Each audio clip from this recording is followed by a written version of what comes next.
two incredible young men. Please put your hands together right now for Farmtruck and AZN. If you can't tell, I am fired up. What is going on, guys? How are you? AZN, you doing all right? Farmtruck, I was telling AZN back in the green room over here what happened to me because of you, and this was so cool. I had a family show up on my doorstep when they found out that you were going to be here. Don't make me cry. Make them cry. Honestly, this was so awesome. I had no idea that my neighbors even knew what I did for a living. Like, I try to keep everything quiet, right? Yeah. And I put on social media who I'm going to have up on stage and everything else, and they said, I look at the ring and I'm like, I don't know who these people are. And I'm like, you know what? It's a father and two young kids. I opened the door and they said, hey, Johnny D. I'm like, oh boy. Oh, you right? You know what I mean? I'm like, how do you know me? Yeah. And they're like, hey, you're gonna have Farmtruck and AZN up on stage. My kids love those guys. Love them. And we're talking 9, 10, maybe 11 years old. They're like, it's 40 degrees, I live in Michigan. I said, hey, come on in.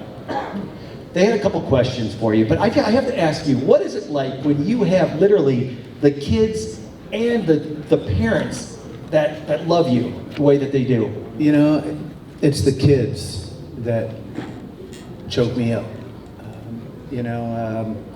When they get so excited, I'm just a regular guy. I mean, AZN and I, man, we're just car guys. We built the farm truck in my garage, in a residential neighborhood, and we didn't have a clue of what we were doing. We were just trying to do something cool. And we had our own idea of just to do something a little bit different. And when kids recognize and they come up to me and AZN, man, it just plucks a heartstring, because I know that they're looking up to us. Just like I looked up to a lot of guys in the sport, John Force, Evel Knievel. There was a lot of people that I looked up to, and all of a sudden it was like someone woke me up and said, hey, you're the guy in the spotlight. These kids are looking up to you, which...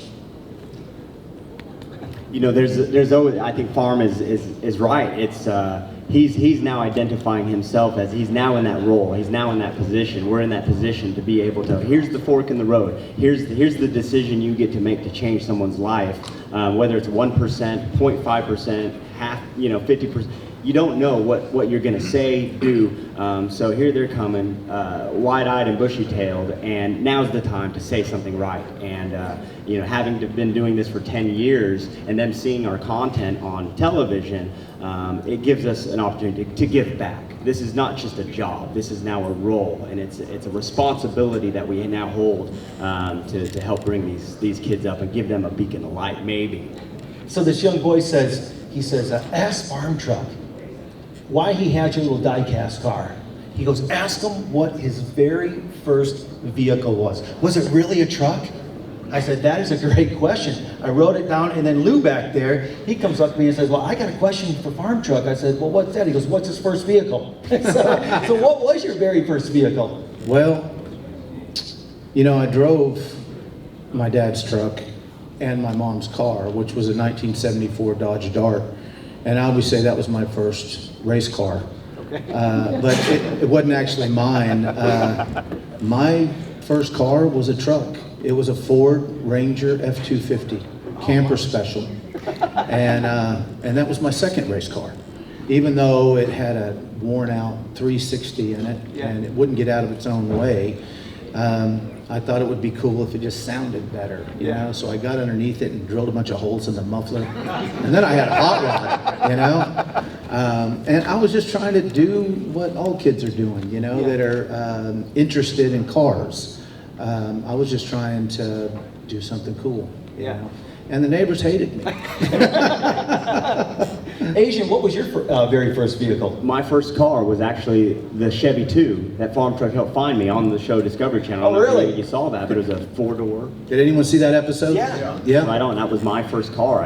I had a lot of firsts in that car. All right. And, you know, Wait a second. Yeah. Rated G. No, I get Rated it. G. I get it. I get it. You know, it was a 3 on the tree. You know, it was an 194 cubic inch inline 6 that wouldn't break. It would barely break the tires loose, but hey, wrench by wrench, bolt by bolt, I learned how to hot rod. I learned, you know, everybody asks how you get started, and it's mostly your friends. Your friends do better than you, and that's your competition. Yeah, that's your little ecosystem when you grow up, when you get through middle school, get through high school, you get your first car, and someone's gonna get their first stair, and it's gonna be louder than yours, and you can't let that happen, right? And so once someone beats you off the line, you get beat by that stock Cavalier, game over, buddy. Oh, you're going to work. I'm broke now. You know? Yeah. And speaking of that, what is it like for you guys to be here at PRI, and how many years have you guys been coming here? Oh, I lose track of time at my age. Asian, that's a question for you. So we've been, yeah, I mean, I have a little bit more experience working in the automotive industry, so I have about 15 years of being here, but we've been here since the show started. So, That's right. So 10 years consecutively, other than, you know, the one predecessor, 2020, you know, so minus that one, but we would have showed up. So coming here, what's it like, you know, we still go back to the hotel room, we still sit down and eat, and we're like, this is amazing. It's incredible for us to be a part of it. You know, it's different to be working on something, but to be working inside the machine is just an honor. So it's really cool to be here. Are you guys collectors of vehicles? Like if I went to your garage, do you have like a big room like this just filled with all kinds of different vehicles? Well, they don't run. Yes. I have a salvage yard per se. Asian wants to sell everything. I want to keep everything. You know. The auction is next month. Well, talk about TV and what that has done for you. Farm Truck, and I'll start with you. I mean, you know, did you ever think in a million years that a guy that just loves to tinker around with his race truck would be on TV? You know, that was a dream that I never had. Never thought that it could ever be. And then whenever the show came around, I thought, we'll probably do 2 or 3 episodes, not seasons, episodes. And they wanted to film 8, and I thought, okay, 3 or 4 might air, and then they'll cancel our show. You know, I really thought that, and I thought, this is gonna be great. I was grateful, you know, for 1 episode, just to be a part of it. But the truth is somebody else saw something in all of us that we could never see. And they believed in us. And we never had the dream or the thought, but we owe it to the people at Discovery Channel and Pilgrim Studios that saw something in us and knew that we could do it because we had no clue we could. And a lot of people have the same story. You know, they might have started off as a janitor where they work, and then now they're the manager. Right. You know, someone saw something in them that they never saw. And that brings me to my next point. And you guys have done things your way. Your way. You don't know how to. I don't think you guys know how to do things any other way. You're exactly right. But there's a lot of people watching, even at home right now, while we're streaming live, that they do have a dream. And maybe somebody is telling them to change, to be somebody different. If you could look in that camera right there and the people in this room and give them some advice of things not to do or people not to listen to. Okay, well, I'll tell you a quick story. When we were building the farm truck, we were doing things to it that were making it heavier. You know, we were putting a big rusty bumper on the back. We were putting a camper on it. And all the other street outlaws, they weren't street outlaws at the time, but they all said, oh, don't do that. The truck looks so much better without the camper. Don't put that bumper on it, it's too heavy. You need to lighten it and get a cowl hood. And for the first time in my life, because you're always influenced by your friends, right? And they always say, oh, don't wear that. You need to wear a hat like mine, you know? And you wind up wearing a hat like theirs. And I followed that for a while, we all do. But this one time, I wanted to do it my way. I had a vision for this, and I knew what it could be. I never knew what it was going to be, that's for sure. But I did it my way, and it turns out people like it. People like the farm truck. Let's give him a big round of applause, everybody. Come on now, you guys can get a little bit louder than that for Farmtruck. And that just goes to show, whatever you're feeling inside, do not do what other people tell you to do. Do what you feel is right, because you guys know what's right and wrong. It's so hard to do, right? It truly is. Because society is influencing everybody, and it's so cliche to hear that. It's so, oh, don't do what society does. But you do have to follow that nagging little obsession to where you went to work, you put on your uniform, but at home you're on Google researching, collecting images, following this weird, I don't care if it's gardening, automotive, whatever that obsession is, you really have to nurture that and allow that to grow inside. And people are going to tell you what to do because they would be embarrassed by what you're doing. And you can't listen to them. You have to keep going down that path. And whether you think it's unique or not, just keep going, because it's really what feeds the soul. Are you guys sure you're race car drivers? They sound like motivational speakers to me. This is pretty awesome. Isn't that awesome? This is great. What is one thing you guys have got to do because of who you are and what you do? Something special. Maybe like fly with the Blue Angels, or do something crazy. Maybe meet somebody special. You know, we built lots of different farm vehicles. You know, the farm truck, Right. The farm bird, right? The farm boat, the farm space shuttle. No, I think it's, you know, where it takes us, right? Like, we got to, it's the small things that begin to add up. They let us drive the farm truck down a Vegas Strip, Oh, yeah. right? Illegally. Right? Did you do a burnout? Of course. Yeah. And we got a flat tire. Right? Like, and then we built a Zamboni. They let us drive it down Vegas Strip. We built a prison bus and drove it down Times Square. right through New York City. It's the things that we get to do with our vehicles that makes us realize where we're at, right? Like just building it and cruising down Route 66 is enough, but what we get to do extra with them is those are the memories. Where was the coolest place you've got to do a burnout? In your opinion, it was the coolest place. Like you're like, oh my God, I can't believe I just did that. Oh well, it'd be Australia. Australia, by far. Those guys are the masters of burnouts. End of be all. Yeah. They taught us that we've been doing burnouts wrong That's for right. a long, long time. Right. I mean, burnouts are fun, but they took it to the next level and put a bunch of fun into a burnout. And I thought it was silly. Looking at it, I'm like, we're never gonna get into this. This is silly, this masquerading of tires and smoke, and they got to fence the area off. And then we got into it, and we saw, you know what, there's something here. And guess what? 5 years later, an influencer named Cletus saw the same thing exactly at the same time we did. He was there looking at the same thing. And we said, you know what, this is gonna be something, but we don't know what it's gonna be yet. Cletus took the reins and he said, I'm gonna turn this into a sport. And what has he done now? That's right. And even in that episode, how many kids backed you guys when things were going wrong with the truck there? And the kids were working 12, 14, 15 hours. It was amazing. It was amazing. I can't get too into that because it makes me emotional, but we had 50 people that started helping us and 6 remain. Wow. Right, and we made a disaster of the opportunity. It was embarrassing to say the least. But at the end of it, we learned so much. We brought back a culture with us, and we learned that it's only heart that keeps one foot in front of the other. What's the coolest gift a fan has given you? Wow. Because I see you guys, you know, walking around and seeing you at different events and stuff like that, and I know people are coming to you and giving you different things. There's got to be one that just really sticks out, at least right now. I'm sure there's many. Well, the first one that comes to mind, because fans have given us a lot of stuff, they're very generous. A kid came up to me probably 8 years ago with a Lego car that he put together. Wow. And he was a little boy, right? And he was so proud of this car. And he was showing me how, you know, he put this together and put that together. And that's how I got my start. You know, I build models, you know, model cars. And I was all, you know, modifying the engines and stacking intakes, big blowers and stuff, making my own stuff. Anyway, I go to put it in the farm truck because it was here at PRI, and it fell apart. And I thought, oh my God, I got to put this thing back together and display it at the firehouse.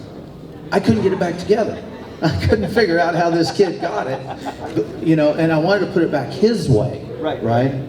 That kid came up to me here at this PRI 8 years later and said, I'm the kid that built the Lego truck. Yeah, plucked a heartstring, man.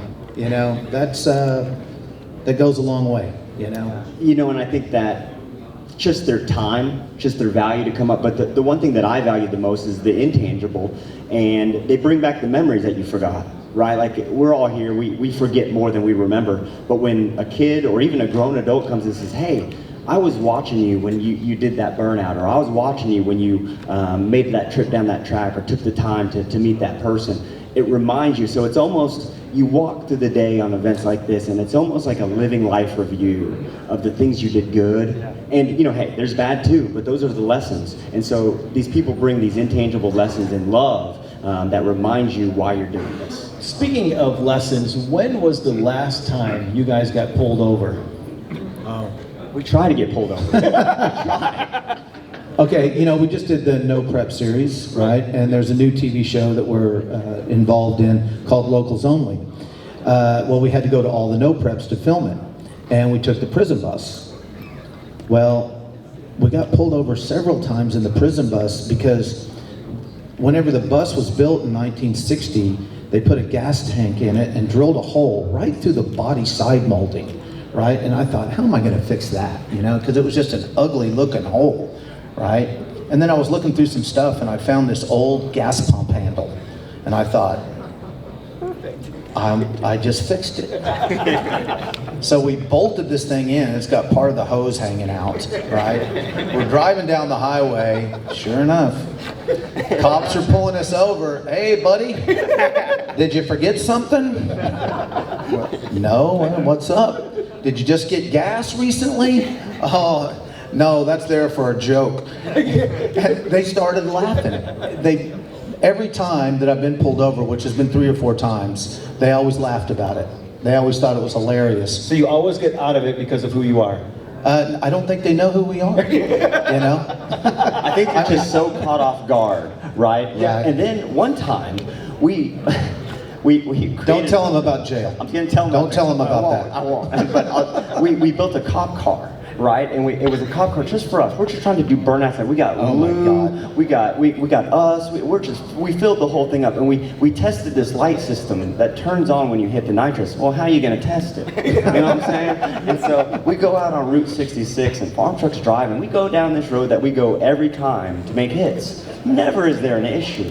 We're in full bore, 100 miles an hour, lights are going, nitrous is hitting, we're stoked. Sirens going. And then we get over that hill, and there he is, Mr. Speed Trap. Oh my God. And farm truck pulls him over. I pulled in behind him thinking, okay, what are we gonna do now, right?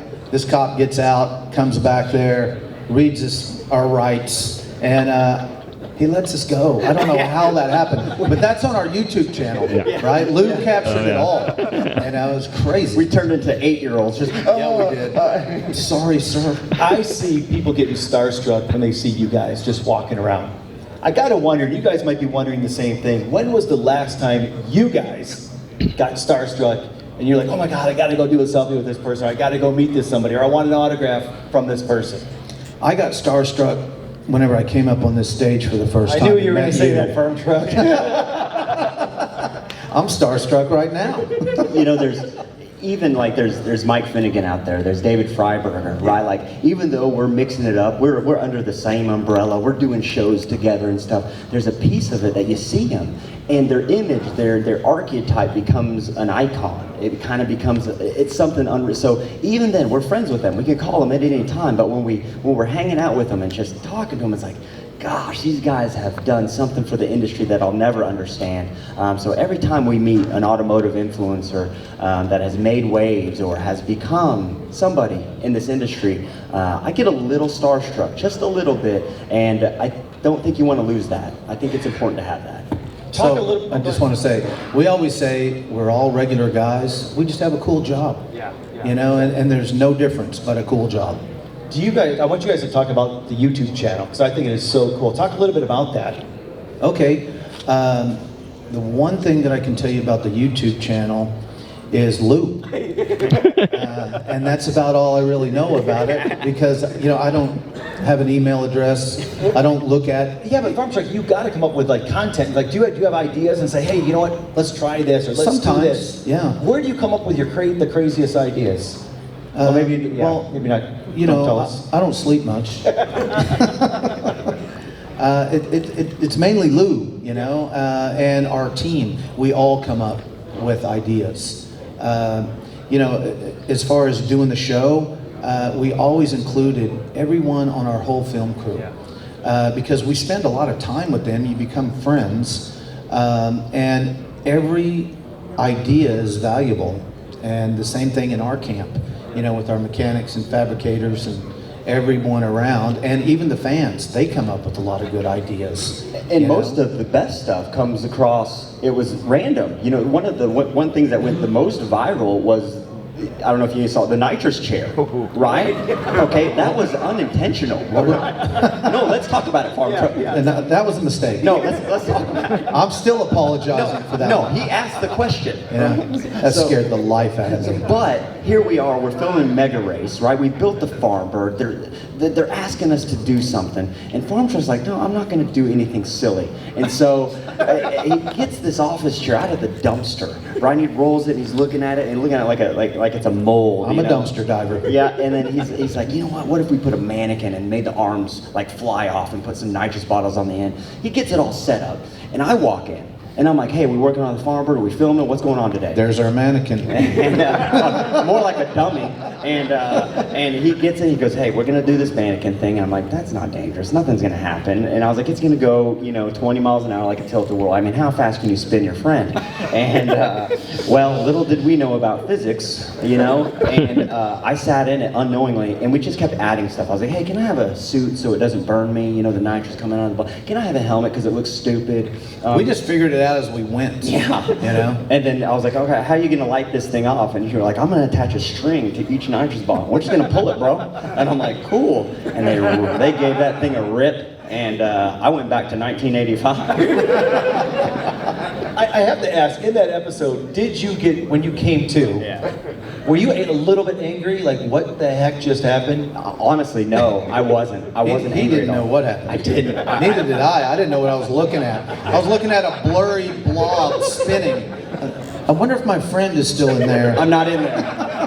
My soul left my body, and I watched myself spin from above. No, it was so fast. I could think back a few things. I was like, man, this is really hitting hard.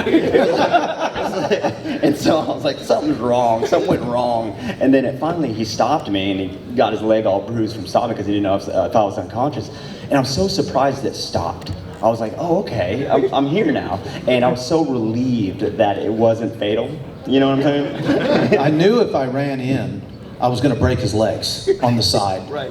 But I had to stop it. And I was trying to time it to where I could get in there. And I was able to get in there and stop it. And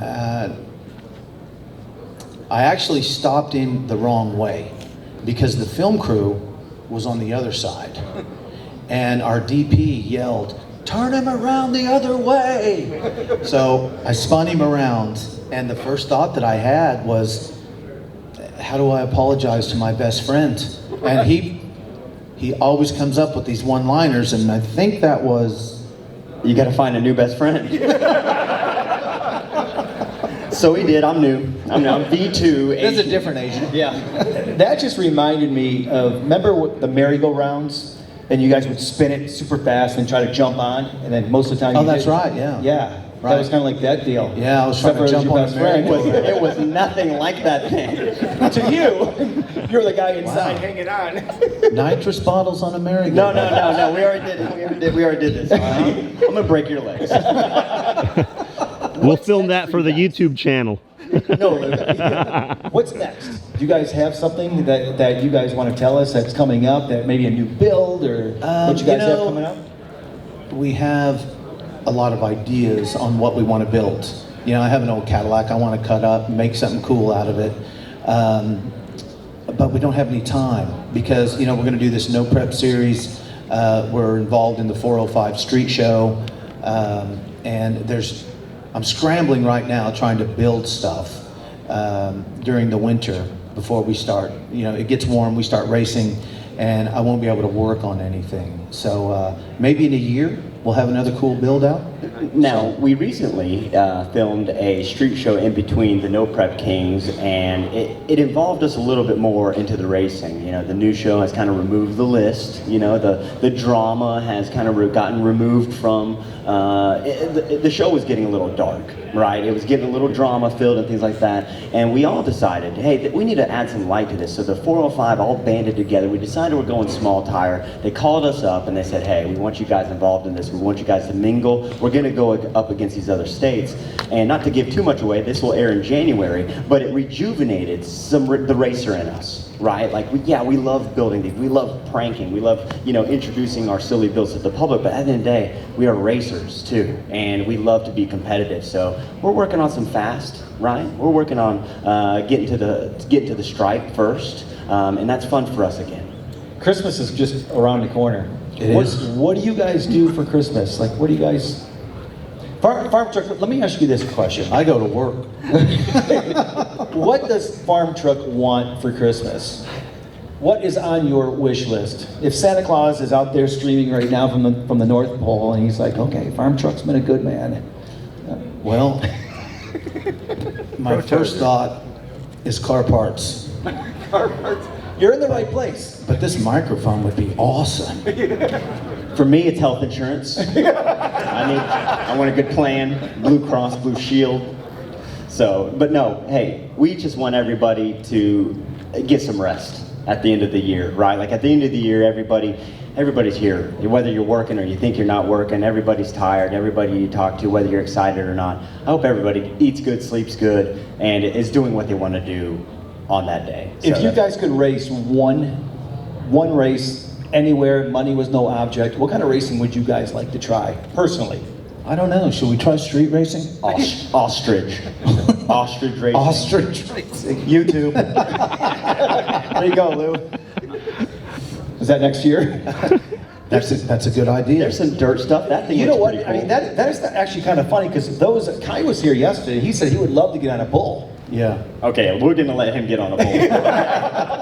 That's not what I'm into. Farm Truck, AZN, I can't thank you guys enough.